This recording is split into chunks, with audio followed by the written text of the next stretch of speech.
자, 예수님을 믿든 믿지 않든 대부분의 사람은 친절한 사람을 좋아합니다. 여러분도 그렇죠? 친절한 사람을 모두가 좋아합니다. 또 친절한 사람을 만나고 싶어 합니다.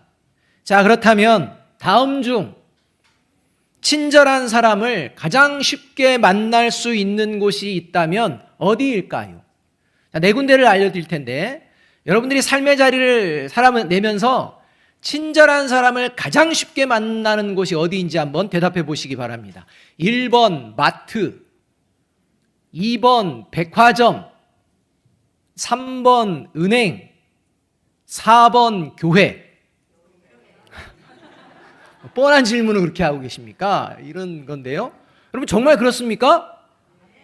마트나 백화점, 은행에 있는 직원들 되게 친절하지 않습니까? 안 친절합니까? 되게 친절하시던데. 여러분 하나님이 말씀하시는 정답은 교회입니다. 친절한 사람을 가장 쉽게 가장 많이 만날 수 있는 곳이 어디냐? 내가 친절한 사람 만나고 싶다 하면 어디로 오면 됩니까? 교회로 오면 된다는 것입니다. 왜냐하면 갈라디아서 5장 22절에 의하면 하나님의 말씀에 의하면 하나님이 다섯 번째로 소개하는 성령의 열매가 자비인데 이 자비라는 단어가 이 개역 한글과 개역 개정을 제외한 표준 세번역, 공동번역, 현대인의 성경 또 모든 영어 성경에서는 이 자비라는 용어를 한결같이 어떤 단어로 번역하느냐? 친절입니다. 따라서 한마디로 그리스도인은 어떤 사람이다? 친절한 사람이고 친절한 사람이 모이는 곳이 어디다? 교회다 이 말입니다. 그러니 친절한 사람을 쉽게 만날 수 있는 곳이 교회입니다.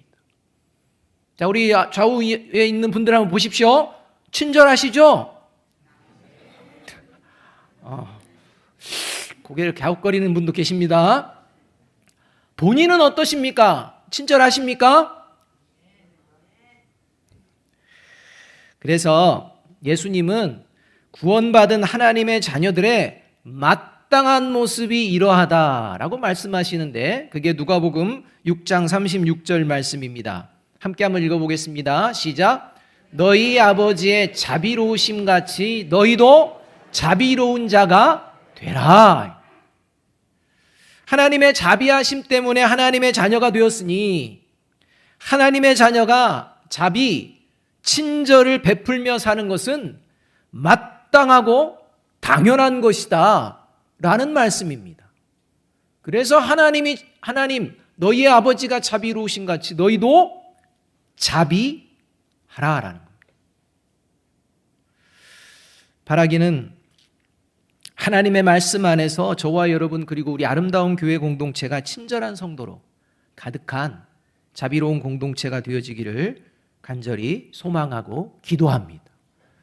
여러분 우리 교회의 역사가 쌓일수록 역사가 길어질수록 반드시 구원받은 그리스도인이 모이게 되면 예수님을 믿는 순간 시간이 흐를수록 교회의 역사가 깊을수록 자비로운 사람, 친절한 사람이 더욱더 늘어나게 될 줄로 믿습니다. 여러분 이 믿음이 저와 여러분에게 있어야 합니다. 그리고 이게 기도의 제목이 되어야 합니다. 누가 자비와 친절한 사람이 되어야 합니까? 옆에 있는 사람입니까? 누가 돼야 됩니까? 내가 돼야 됩니다. 내가 구원받은 그리스도인이라면 내가 되어야 합니다. 이런 측면에서 오늘 예배의 자리에 모인 저와 여러분이 정말 성령의 열매인 이 자비를 맺으며 살아가고 있는지 살펴보는 것은 구원받은 그리스도인과 연결되기 때문에 매우 중요한 일이라고 생각됩니다. 반드시 점검해 봐야 됩니다. 과연 나는 구원받은 그리스도인으로서 하나님이 말씀하시는 성령의 열매인 자비, 이 친절, 이것을 삶의 자리에서 열매를 맺고 있는가 살펴보아야 한다는 것입니다. 성령의 열매가 아닌 자비와 친절을 맺으면서 그것을 성령의 열매로 착각해서는 곤란하다는 겁니다. 성령의 열매인 자비가 어떤 것인지 하나님이 잘 보여주신 성경의 장면 중 하나가 오늘 우리가 읽은 본문 말씀입니다. 오늘 본문의 배경은요, 다윗 왕이 셋째 아들 압살롬의 반역에 의해서 이제 왕권을 잃어버립니다. 그래서 왕궁에서 도망쳐 나와 요단강을 건너 요단 동편에 있는 마하나임 지역까지, 갓지파에 속한 마하나임 지역까지 이제 도망가게 됩니다. 그리고 거기서 머뭅니다. 그리고 그곳에서 전열을 재정비합니다. 그리고 압살롬을 비롯한 반역자들을 제거한 후 이제 다시 왕권을 회복해서 요단강을 건너 왕궁이 있는 예루살렘으로 돌아오게 되는 그러한 장면이 오늘 본문의 장면입니다. 이 장면을 통해 구원받은 그리스도인이 세상에 보여낼 자비, 세상에 사람들에게 보여줄 친절이 무엇인지를 바르게 알고 삶의 자리에서 성령의 열매인 자비를, 친절을 아름답게 열매 맺고 보여내시는 저와 여러분이 되기를 주님의 이름으로 축복합니다. 자, 그렇다면 하나님이 구원받은 그리스도인에게 주시는 성령의 열매인 이 자비, 친절은 구체적으로 어떤 것을 말하는 것일까요? 첫 번째로 이 성령의 열매인 자비는 불쌍히 여기는 마음을 가지고 상대방을 돕는 것을 말합니다. 성령의 열매인 자비는 불쌍한 마음에서 시작됩니다. 그리고 그 마음을 가지고 상대방을 돕는 것을 말합니다. 32절 말씀을 함께 한번 읽어보겠습니다. 시작. 바르실레는 매우 늙어 나이가 80세라. 그는 큰 부자이므로 왕이 마하나임에 머물 때에 그가 왕을 공궤하였더라. 이 말씀에 의하면 경황 없이 예루살렘에서 도망쳐 나온 다윗 왕이 백성들과 함께 마하나임에 머무를 때 바르실레가 다윗에게 필요한 음식을 계속 공급해 주었다는 것을 알 수가 있습니다. 이와 관련된 자세한 내용이 사무엘하 17장 27절 29절에서 기록되어 있습니다. 다윗이 마하나임에 백성들과 함께 군사들과 함께 이르렀을 때 함께 나온 군사들과 백성들은 마음만, 그냥 왕권을 뺏겨서 마음만 힘든 것이 아니라 아주 급하게 나오느라 먹을 것, 입을 것, 잠을 잘 것 등등, 잠자리 등 제대로 갖추거나 준비해서 나오지를 못해서 이제 마하나임까지 도망치는 가운데에 굶주리고 지쳐있는 최악의 상황이었습니다. 몰릴 대로 몰린, 배고프고 힘들고 지쳐있는, 마음도 힘든 이러한 모든 것이 가장 열악한 이런 상황이었습니다. 그리고 이제 이 다윗 왕과 그 군사와 백성들을 뒤쫓아온 이 압살롬이 군대를 거느리고 이 길르앗 땅에 전쟁을 치르기 위해서 지금 준비하고 있는 이런 상황이라는 것입니다. 그런데 그러한 상황에서 바르실레가 이 도망쳐 나온 다윗 왕과 백성들의 소식을 듣게 됩니다.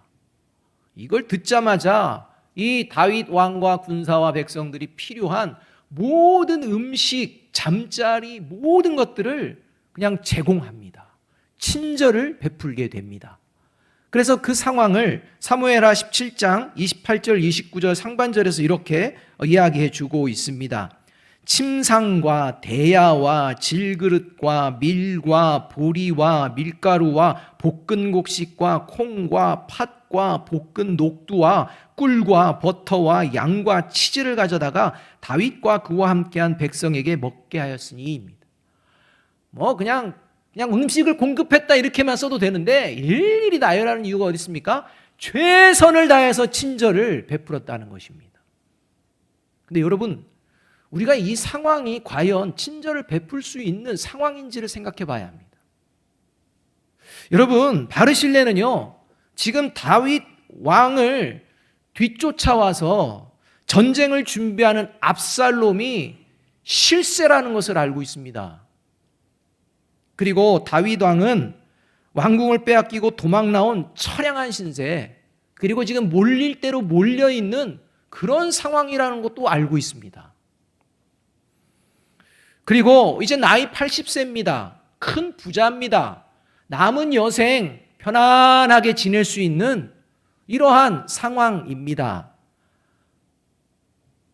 그런데 이런 상황에서 다윗 왕과 백성을 도왔다가 만일 압살롬이 전쟁에서 승리하게 되면 다윗 왕과 백성들을 도와준 바르실레와 그 가족들은 목숨이 안전할까요? 위태로울까요?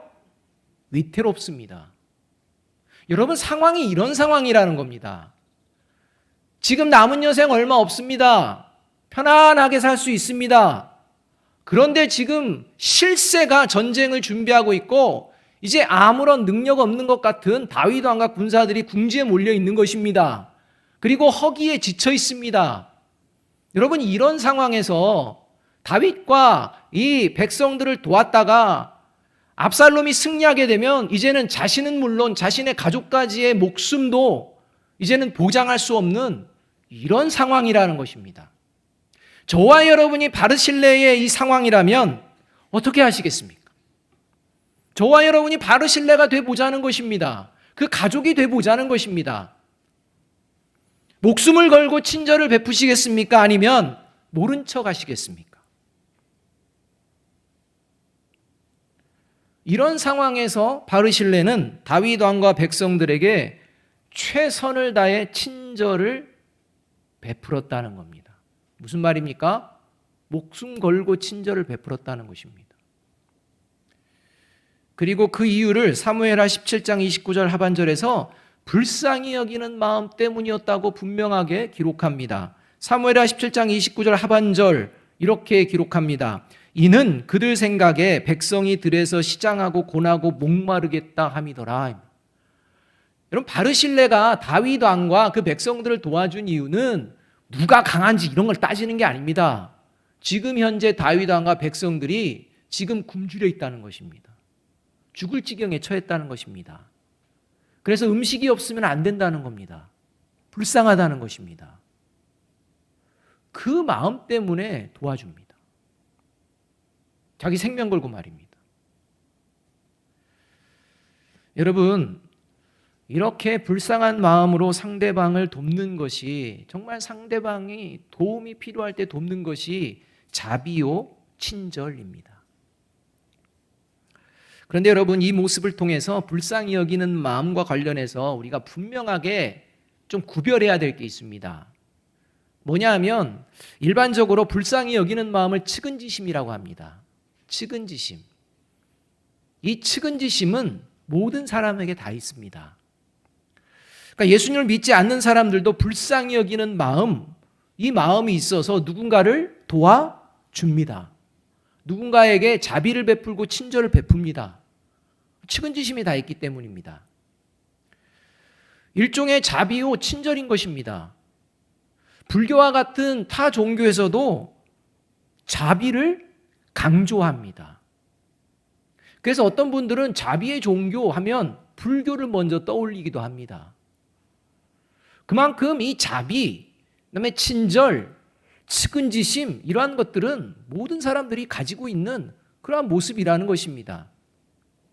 그러나 예수님을 믿지 않는 사람들이나 타종교에서 말하는 자비와 구원받은 그리스도인이 성령의 열매로 보여내는 자비는 본질적으로 다릅니다. 그 이유는 예수님을 믿지 않는 사람들이나 타 종교에서 말하는 자비는 자비를 베푸는 대상을 누가 정할까요? 내가 정합니다. 내가 기준입니다. 내 마음입니다. 내 생각입니다.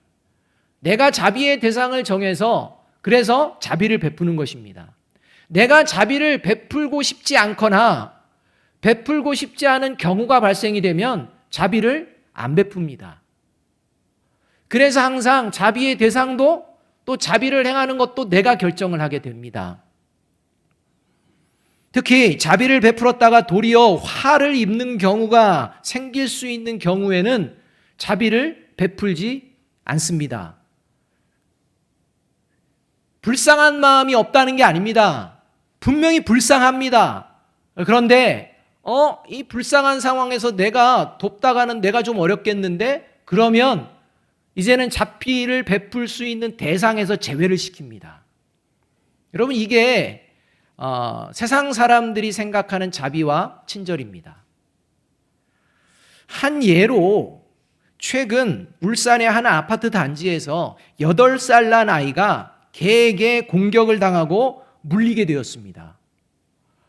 그런데 이 장면을 한 택배기사님이 보시고 개를 쫓아내고 아이를 구하고 병원에 옮겨지는 이런 사건이 보도가 되었습니다. 근데 문제는 CCTV를 살펴보니 아이가 개에 물리고 있는 것을 눈앞에서 지켜보면서 그냥 지나치는 주민들이 있었다 없었다?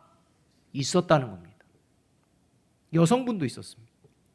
그러니까 여러분, 지금 아이가요, 개한테 물리고 공격당하며 지금 제압당하고 있는, 그리고 피를 흘리는 이런 장면을 눈앞에서 봅니다. 근데 보면서 그냥 지나갑니다. 여러분, 이것을 본 분이 그 아이가 불쌍하지 않았을까요? 불쌍한 마음이 있었겠죠. 안 됐다는 마음이 있었겠죠. 그런데 그냥 지나갔습니다. 여러분, 왜입니까? 잘못하면 내가 다치기 때문입니다. 여러분, 저와 여러분이 그 상황이었다면 어떻게 하실 겁니까? 개를 쫓아야 합니다. 다치는 걸 좀 두려워하지 말아야 합니다. 근데 이 자리에서도 나도 그 상황이면, 여러분, 이렇게 마음을 먹는다면 그건 하나님이 주시는 자비와 친절을 이야기하는 게 아닙니다. 그냥 내가 가지고 있는 그냥 인간적인 내 생각 기준으로 살아가는 자비와 친절일 뿐입니다. 여러분, 이런 구별이 된다는 것입니다. 그래서 구원받은 그리스도인은 다릅니다. 구원받은 그리스도인은 자비를 베푸는 대상을 내가 정하지 않고 도움이 필요한 이들이면 돕는다는 겁니다. 그래서 선한 사마리아인의 이야기가 예수님을 통해서 이야기되고 있는 것입니다. 여러분, 돕지 못할 이유 많이 있습니다. 그럼에도 불구하고 반드시 도와야 될 그런 상황이라면 자비를 베풀고 도울 수 있는 저와 여러분이 되어야 할 줄로 믿습니다. 왜냐하면 하나님의 은혜와 자비가 아니었으면 저와 여러분은 사탄의 그 이빨에서 도저히 구원받을 수 없는 불쌍한 존재가 저와 여러분이었기 때문입니다. 그러한 사망의 이빨에서 저와 여러분을 구원해내신 분이 하나님이시고 그 하나님의 은혜와 자비를 고백하는 고백이 믿음이라고 한다면 이러한 하나님의 은혜와 자비를 세상 사람들에게 보여내는 것이 하나님의 뜻임을 믿으며 살아가는 존재, 그가 그리스도인입니다. 그래서 에베소서 2장 7절은 구원받은 그리스도인들이 반드시 알아야 할 하나님의 마음을 이렇게 선언하고 있는 것입니다. 함께 한번 읽어봅니다. 시작. 이는 그리스도 예수 안에서 우리에게 자비하심으로써 그 은혜의 지극히 풍성함을 오는 여러 세대에 나타내려 하심이라.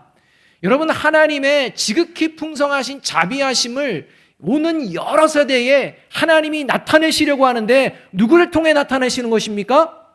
그리스도인과 교회 공동체를 통해 나타내시려고 한다는 것입니다. 이것을 알고 믿는 것이, 그리고 살아내는 것이 그리스도인입니다. 바르실레가 다윗 왕과 그 백성에게 친절을 베풀 수 있었던 이유, 목숨을 걸고 그 상황에서 불쌍히 여기는 마음으로 도울 수 있었던 이유, 그 이유를 대부분의 신학자들은 이렇게 설명을 합니다. 사무엘하 8장을 보게 되면 다윗 왕이 주변 나라들을 정복하면서 이스라엘을 포함한 모든 나라에 하나님의 정의와 공의를 보여내며 다스리게 됩니다. 이런 다스림으로 말미암아 모든 백성이 불안해하지 않고 약탈도 당하지 않고 평안하게 자기의 삶을 영위하며 살아갈 수 있었습니다. 그런데 그러한 삶의 영향을 받고 그러한 혜택을 누렸던 존재 중에 누가 있었느냐? 바르실레가 있었다는 것입니다. 그래서 바르실레 역시 큰 부자가 될 수 있었던 것도 그러한 안정적인 상황에서 그런 부자가 될 수 있었던 것입니다. 그래서 바르실레는 이 모든 것이 다윗 왕을 통해 베푸시는 하나님의 은혜와 자비임을 평생 잊지 않으며 살았기 때문에 그 하나님이 선택하신 다윗 왕이 가장 곤궁에 처했을 때 목숨을 걸고 지금까지 베푸신 하나님의 은혜를 기억하며 이 다윗과 백성들을 친절하게 대접했다는 것입니다. 여러분, 이것이 그리스도인의 모습입니다. 다윗 왕과 바르실레에게 베푸신 하나님의 은혜와 자비가 오늘 지금 저와 여러분에게도 함께 하시는 줄 믿습니다. 바라기는 내게 베푸신 하나님의 은혜와 자비를 기억하며 언제나 누구에게나 친절을 베풀기에 힘쓰는, 도움이 필요한 자, 반드시 도와줄 필요가 있는 자를 보게 될 때 자비와 친절을 베푸실 수 있는 저와 여러분이 되기를 주님의 이름으로 축복합니다. 이 마음을 새롭게 하는 것이 성령의 역사라는 겁니다.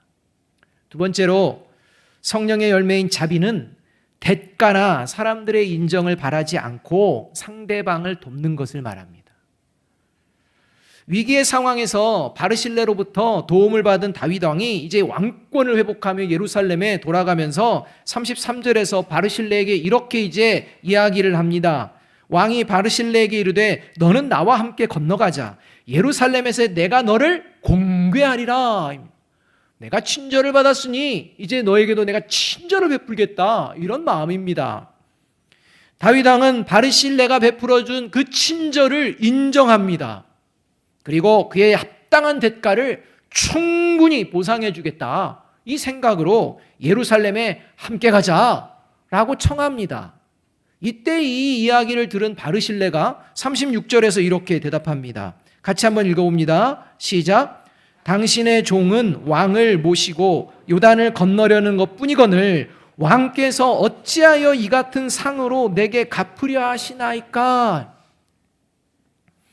바르실레가 다윗 왕과 백성에게 베푼 친절은 대가를 바라거나 다윗 왕이 인정해줘서 나중에 나에게 뭔가 한 자리 해주세요, 그러한 마음으로 베푼 것이 아니라는 겁니다. 그냥 온전히 친절, 불쌍히 여기는 마음, 하나님의 은혜와 자비를 생각하며 아무런 대가도 아무런 인정도 받는 것을 원하지 않고 그냥 순수하게 베푼 친절이라는 것입니다. 여러분, 이게 그리스도인의 자비와 친절입니다. 여러분, 구원받은 그리스도인의 친절은 대가나 사람의 인정을 바라지 않고 상대방을 돕는 것입니다. 만일 대가나 사람의 인정을 포함한 다른 잘못된 의도를 가지고 베푸는 친절은 친절이 아니라 친절한 척하는 것입니다. 내가 친절을 베풀었으니 너도 친절을 베풀어야 돼. 너가 먼저 친절을 베풀면 나도 친절을 베풀 거야. 이렇게 이루어지는 친절은 겉모양은 친절로 보일지는 모르지만 하나님 앞에서는 친절한 척하는 것이라는 것입니다. 여러분, 저와 여러분은 친절하십니까? 친절한 척하십니까? 살펴봐야 한다는 겁니다. 여러분, 친절을 가장한 친절한 척하는 것은 위선이고 거짓입니다. 이렇게 친절한 척하는 대표적인 존재가 누구냐? 사탄입니다. 그래서 고린도후서 11장 14절 하반절에 사탄의 특징 하나를 분명하게 이야기해 주는데 이렇게 이야기해 줍니다. 같이 한번 읽어보겠습니다. 시작. 사탄도 자기를 광명의 천사로 가장하나니입니다. 여러분, 천사는 친절을 베푸는 존재입니까? 아닙니까? 친절한 존재입니다. 그래서 여러분 주변에 나를 잘 도와주고 이렇게 친절하게 하는 사람을 뭐라고 표현합니까? 천사라고 표현합니다. 내 옆에 천사가 있어, 뭐 이런 표현합니다. 근데 사탄이요, 그런 광명한 천사같이 가장한다는 겁니다. 친절한 척 한다는 겁니다. 이단들이나 사기를 치는 사람들의 대표적인 특징이 뭘까요? 친절한 척 잘한다는 겁니다. 익숙합니다. 여러분, 이걸 구별할 줄 알아야 됩니다. 특별히 저와 여러분 스스로가 속으면 안 됩니다. 내가 지금 친절한 건지 친절한 척하는 건지, 내가 지금 하나님의 영을 따르는 건지 사단의 미혹에 빠진 건지 분명하게 구별하며 친절을 보여내야 한다는 것입니다. 바라기는 대가나 사람들의 인정을 바라지 않고 상대방을 돕는 저와 여러분이 되시기를 주님의 이름으로 축복합니다. 여러분, 이게 성령의 열매인 친절이라는 것입니다. 근데 세상은 그렇지 않습니다. 뭔가를 바라서 그렇게 하는 것입니다. 친절한 척이 넘쳐나는 세상입니다. 세 번째로 성령의 열매인 자비는 상대방을 위하는 적절한 도움이 되는 것을 말합니다. 그러니까 상대방에게 친절과 자비를 베풀 때 상대방을 위하는 적절한 것인지를 생각하고 친절을 베푼다는 것입니다. 그냥 내 생각대로 하는 게 아닙니다. 37절과 38절의 말씀 함께 한번 읽어보겠습니다. 같이 읽습니다. 시작. 청하건대 당신의 종을 돌려 보내옵소서. 내가 내 고향 부모의 묘 곁에서 죽으려 하나이다. 그러나 왕의 종 김함이 여기 있사오니 청하건대 그가 내 주 왕과 함께 건너가게 하시옵고 왕의 처분대로 그에게 베푸소서 하니라. 왕이 대답하되 김함이 나와 함께 건너가리니 나는 내가 좋아하는 대로 그에게 베풀겠고 또 내가 내게 구하는 것은 다 너를 위하여 시행하리라 하니라. 함께 예루살렘으로 가자는 다윗 왕의 말을 들은 이 바르실레는 다윗 왕의 이 친절한 이 요청을 정중하게 거절합니다. 그러나 다윗 왕의 마음을 외면하거나 무시하지 않습니다. 됐다니까요. 이러지 않습니다. 다윗 왕의 마음을 헤아립니다. 다윗 왕이 친절을 베풀려고 하는 그 마음을 헤아립니다. 그리고 사실 받지 않을 수도 있습니다. 그러나 그 다윗 왕의 마음을 헤아리며 자기 대신 자기 아들을 추천합니다. 여러분, 이것이 상대방의 친절을 어떻게 받아들이고 어떻게 친절에 반응해야 될지를 보여주는 것입니다. 그리고 다윗 왕 역시 자신의 호의를 받아들이지 않는다고, 아니 일국의 왕이 이야기하는데 내가 너에게 친절을 베풀겠다는데 왜 외면하는 거야? 라고 하며 바르실레에게 불편한 마음을 갖는 그런 모습이 아니었습니다. 바르실레가 좋아하는 방법으로 그 제안을 받아들이는 것을 볼 수 있다는 것입니다. 여러분, 적절하지 못한 친절은 상대방을 돕는 것이 아니라 오히려 상대방을 불편하게 하고 해가 될 수가 있습니다. 친절은, 성령의 열매인 친절은 언제나 상대방에게 가장 적절해야, 그 사람을 위하는 모습이 되어야 진정한 친절이 됩니다. 그 사람을 위한다는 게요, 잘못되어지면 오히려 그 사람을 해할 수 있다는 것입니다. 그래서 나의 도움이 적절한지를 살펴보아야 한다는 것입니다. 영국의 유명한 생물학자인 엘프리드 러셀 위슬리라는 사람이 있습니다. 이 사람은 다윈과 함께 진화론의 양대 산맥을 이룰 정도로 아주 탁월한 이러한 학자입니다. 그러니까 진화론을 구성하는 데 아주 혁혁한 공을 세운 이 존재가 이게 바로 엘프리스 러셀 위슬리입니다. 이 사람이 이제 진화와 관련된 것들을, 자연을 가지고 막 연구하는 이 연구를 실험실에서 했습니다. 어느 날 실험실에서 참나무 누에나방에 대한 실험을 진행하고 있습니다. 여러 누에고치가 있는 상황을 보면서 이 자연에 대해서 얘들이 어떻게 이제 되는지에 대해서 연구하는 것입니다. 어느 날 보니까 누에고치에 바늘구멍만한 구멍을 뚫고서 그 좁은 구멍으로 나방이 나오려고 한나절 동안 죽을 힘을 다해 애쓰며 겨우 이제 빠져나와 날개를 펄럭거리며 날아가는 나방을 보았습니다. 여기저기서 그렇게 나오는 겁니다. 그러다가 어느 누에꼬치를 보니까 이 구멍이 났는데 너무 안쓰러워 보이는 것입니다. 너무 불쌍해 보입니다. 그렇게 죽을 힘을 한나절이나 쓰는 것이. 그래서 어떻게 했느냐? 나오기 편안하고 누에고치에 구멍을 크게 만들어줬습니다. 그러니까 넓은 구멍으로 이제 나방이 쉽게 나왔습니다. 그런데 어떻게 됐을까요? 여러분, 그 쉽게 나온 그 나방은 제대로 날지 못하거나 죽었다는 겁니다.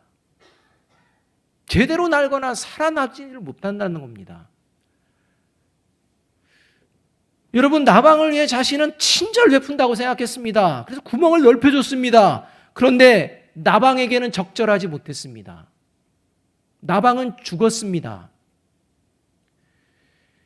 여러분, 이런 하나님의 질서를 깨트리는 일을 행함으로 말미암아 나방이 죽는 그 모습을 보면서도 이 사람은 진화론 공부했습니다.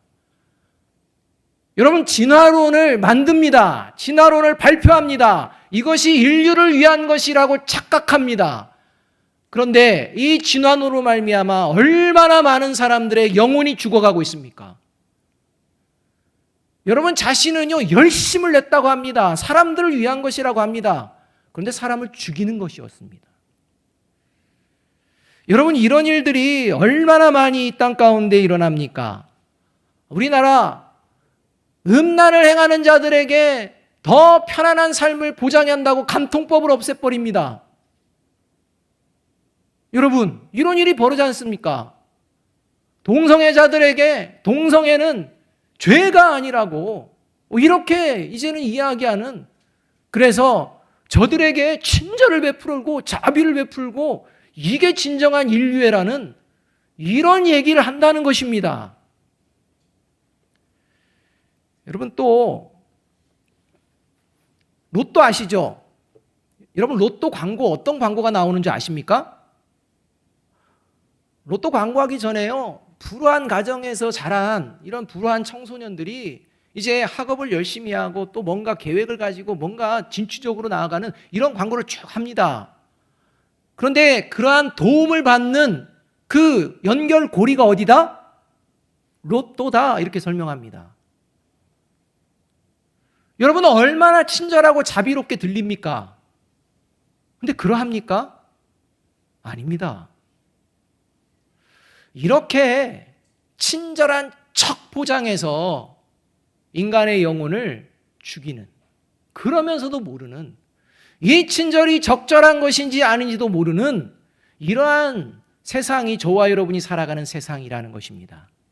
이러한 세상 속에 하나님이 주시는 성령의 열매인 친절 자비를 보여내시는 저와 여러분이 되어야 할 줄로 믿습니다.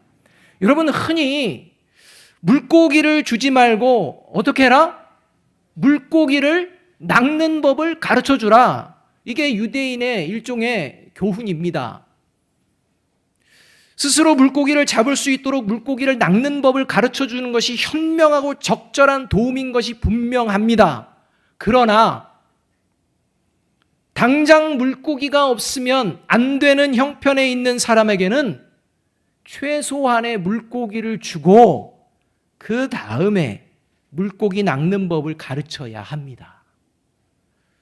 이렇게 균형 잡힌 것이 진정한 자비요 친절이라는 것입니다. 그래서 그리스도인들은요, 내 마음에 드느냐 안 드냐 이거 따지지 않습니다. 저들에게 복음을 전하기 위해서는 필요하다면 북한이 되든 일본이 되든 이슬람권이 되든 그 어느 곳이라도 친절을 베풀기 싫지 않지만 하나님의 마음을 가지고 친절과 자비를 베풀게 된다는 것입니다.